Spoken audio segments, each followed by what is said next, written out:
Have you ever heard the story of Guanyin Bodhisattva descending to the mortal world to sell willow branches? One day, Guanyin Bodhisattva grew weary of the quiet serenity of heaven and wished to experience the warmth and bustle of the human world.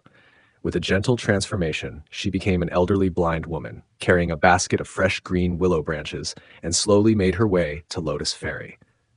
The moment she entered the marketplace, she encountered Qian Ergu, the cunning owner of a cosmetics shop. With a sly glance, the woman deliberately threw a box of rouge at the old woman's feet.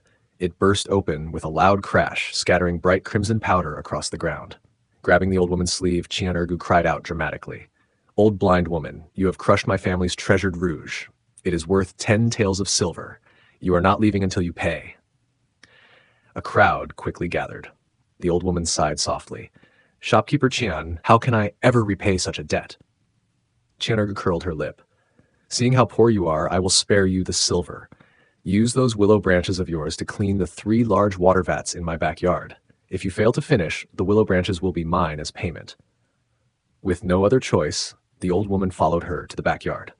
Bent with age, she dipped the slender willow branches into the water and painstakingly scooped it out little by little. From the blazing midday sun until the moon rose high in the night sky, she worked tirelessly. Her arms trembled from exhaustion. At last, Qian Ergu crossed her arms and sneered, "Enough! Get out!" She did not even offer the old woman a sip of water. Hungry, thirsty, and exhausted, the old woman continued toward the river with her now nearly empty basket.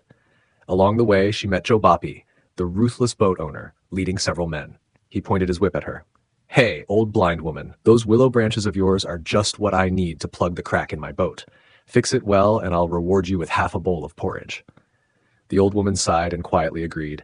Feeling her way to the damaged hull, she carefully pushed the remaining willow branches into the icy water, one by one, until the crack was sealed. The freezing river numbed her fingers until they were stiff. When she finished, Joe Boppy kicked the side of the boat impatiently. "There. Here's your reward." He tossed her half of a coarse corn bun that had fallen into the mud, then walked away without another word. Weak with hunger, the old woman picked up the dirty bun and staggered downstream.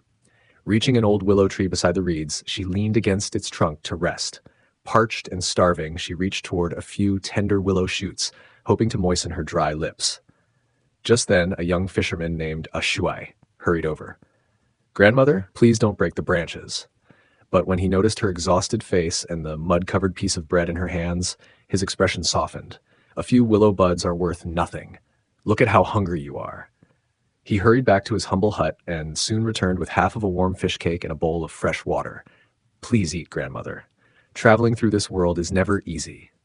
Deeply moved, the old woman accepted the food. She ate gratefully, then bowed deeply toward Shuai. "Young man, your kindness will surely be blessed by the Bodhisattva. Great fortune awaits a compassionate heart." As soon as the words left her lips, the fragrance of lotus blossoms filled the air. A cloud of pure white mist gently rose around her. When the mist faded, the old woman had vanished.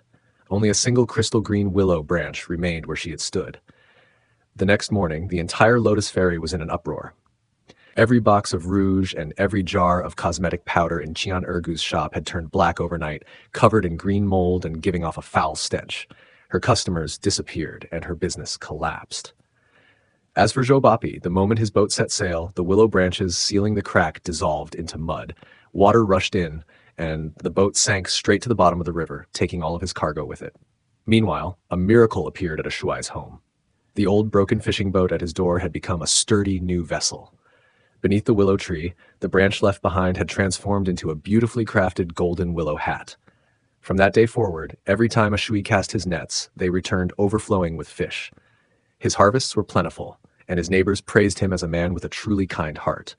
Everyone said the same thing. Kindness is always rewarded. For heaven sees every deed, whether hidden or revealed. Wealth may come and go, but compassion never fades.